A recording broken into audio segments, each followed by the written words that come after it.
Switzerland. Nag-invest ba o nag-withdraw ng Marcos Gold si Pangulong Bongbong Marcos? Ano ang lakas ni Pangulong Bongbong Marcos sa Swiss banking hub? At bakit nakakuha ito ng halos quarter ng trilyong piso para sa Pilipinas? Halika atin itong pag-usapan mga kaibigan. Mel, ano ang iba pang detalye sa nilalaman ng executive order ng Pangulo ukol sa green lanes na ito? Yes, Rosalie, nakapaloob sa executive order ni Pangulong Ferdinand Marcos Jr. ang ilang alituntunin ng ehekutibo kung papaano mapabibilis ang proseso ng pagnenegosyo sa Pilipinas. We're already looking at upwards of 600 billion pesos. 400,000 metric tons are in the Central Bank of the Philippines. There's over 200,000 metric tons in Union Bank of Switzerland. It is in a special trust account that was set up by Ferdinand Marcos, and the authorized signatory is a German banker-lawyer by the name of Wolfgang Struck, who also lives in Switzerland. Bakit ito biglang naglagak ng halos 310.74 bilyong piso sa Pilipinas? Pero ang mas malaking tanong, ito ba ay tunay na investment o isa lamang covert na withdrawal ng Marcos Gold na unti-unti nilang nilalabas sa Swiss Bank? Sa likod ng tagumpay ni Pangulong Ferdinand Marcos Jr. na mapalapit sa Swiss investors, ano nga ba ang sikreto ng kanyang lakas? Alamin natin ang mga detalye na maaring nagtatago sa likod ng kwentong ito. Marcos Gold, usap-usapan o may basehan? Matagal nang lumulutang ang balitang tungkol sa tinatawag na Marcos Gold.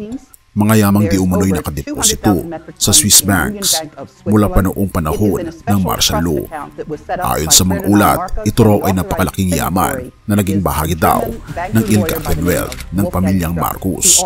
Ngunit ayon sa pamilyang Marcos, binahagi ng dating First Lady Imelda Marcos na ito daw ay pagmamay-ari na ng kanyang yumaong asawa bago pa man ito maging presidente ng Pilipinas. Ngunit hanggang ngayon, nananatili itong isang misteryo. Maraming haka-haka, ngunit kulang sa konkretong ebidensya. Ngunit bakit biglang naging interesado ang Switzerland sa Pilipinas sa ilalim ng administrasyon ni Pangulong Marcos? Ito ba'y simpleng negosyo o isang tahimik na paraan para mabawi ang mga deposito ng yaman ng mga Marcos mula sa Swiss banks? Ang tanong na ito ay patuloy na bumabalot sa isipan ng maraming Pilipino. Pero bakit ang Switzerland ay nagbuhos ng ganitong kalaking halaga? Ang Switzerland ay kilala sa pagiging neutral at maingat sa kanilang mga galaw sa pandaigdigang ekonomiya.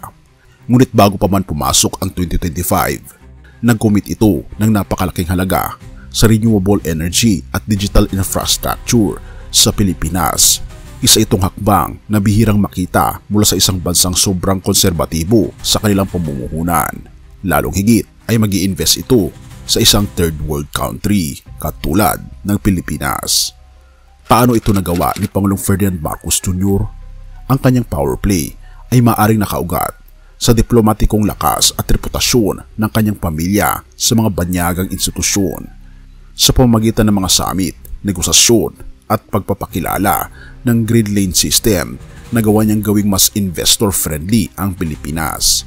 Pero ang usapin tungkol sa Marcos Gold ay hindi nawawala sa mga diskusyon. May mga nagsasabi na ang Switzerland na matagal nang pinaghihinalaang taguan ng yaman ng mga Marcos ay maaaring gumagamit ng investment bilang front para sa isang discreet withdrawal o pagbabalik ng mga deposito sa bansa. Therefore, investment nga ba ito o withdrawal?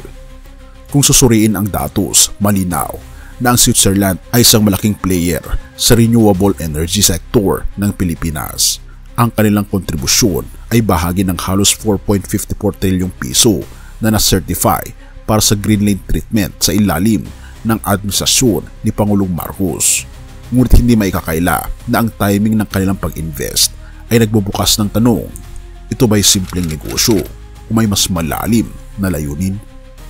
Hindi natin maitatanggi ang posibilidad na ang yaman ng mga Marcos ay may papel sa pagbubukas ng relasyong ito. Sa isang banda, maaari itong maging pagkakataon upang isulong ang pag-unlad ng Pilipinas.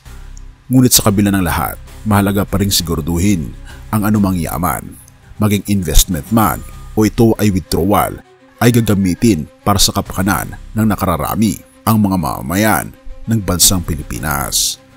Ano nga ba ang lakas ni PBBM sa Switzerland? Si Pangulong Ferdinand Marcos Jr. ay nagpakita ng kakaibang husay sa diplomasya. Sa kabila ng kontrobersyal na nakaraan ng kanilang pamilya, nagawa niyang makuha ang tiwala ng mga Swiss investors. Ang kanyang malinaw na pagpapakilala sa economic roadmap ng Pilipinas, partikular sa renewable energy at digital infrastructure, ay naging daan upang maengganyo ang Switzerland na maglagak ng malaking halaga sa bansa.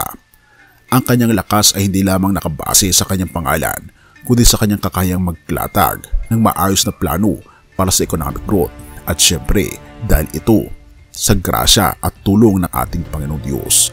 Sa pamamagitan ng Executive Order No. 18, pinadali niya ang proseso ng pagkuha ng permit para sa mga strategic investments. Ang resulta, ang Pilipinas ay naging sentro ng atensyon ng mga dayuhang mamumuhunan tulad ng Switzerland. Kung ito man ay tunay na investment o isang covert withdrawal ng Marcos Gold, isang bagay ang malinaw. Si Pangulong Ferdinand Marcos Jr. ay may hawak na alas na nagbubukas ng mga pintuan para sa Pilipinas. Ngunit ano pa kaya ang mga nakatagong kwento sa likod nito? Ang Switzerland ba ay nanatili sa landas ng negosyo o ito ba'y bahagi ng mas malalim na kasaysayan ng yaman ng mga Marcos? Abangan natin sapagkat mukhang ang Pilipinas ay papasok sa panibagong yugto ng kasaysayan, punong-puno ng oportunidad, tanong at misteryo. Mateo 6 verse 21, sapagkat kung nasaan ang iyong kayamanan, naroon din ang iyong puso. Ang talatang ito ay nagpapaalala sa ating kaibigan na ang tunay na yaman ay hindi lamang nakikita sa mga material na bagay, kundi sa kung saan natin inilalagay ang ating puso at pananampalataya.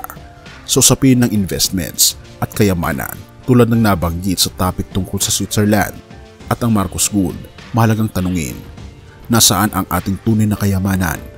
Ang mga proyekto at tagumpay na ito ay nagdadala ng pag-asa sa ating bansa.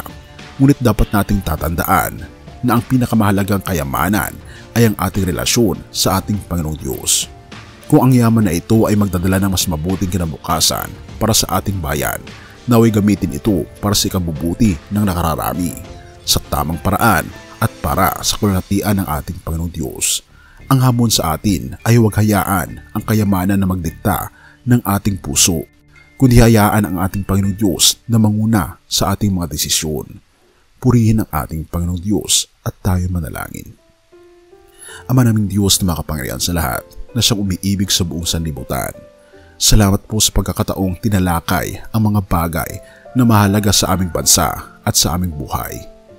Salamat sa pagkakataong talakayin ang mga bagay na mahalaga sa aming bansa at sa aming buhay. Itinataas namin sa iyo ang lahat ng pagpapala at tagumpay na natatanggap namin. O aming Panginoong Diyos, kami po ay humihiling ng iyong patnubay para sa aming mga lider, lalo na kay Pangulong Ferdinand Marcos Jr. Naway gamitin nila ang kanilang kapangyarihan at talino para sa kabutihan ng nakararami. Dalangin din po namin na ang yaman at investments na ito ay hindi maging sanhi ng kasakiman, kundi maging daan para sa pag-unlad ng aming bayan. O aming Panginoong Diyos, hinihiling din namin ang pagpapala sa mga nakikinig at nanonood ng content na ito. Hipuin niyo po ang kanilang mga puso at gabayan sila sa kanilang personal na landas na lagi silang magtiwala sa iyo bilang tunay na kayamanan ng kanilang buhay. Pinupuri po namin kayo at pinapasalamatan o aming Panginoon Diyos sa lahat ng bagay. Naway ikaw lamang ang malulhati.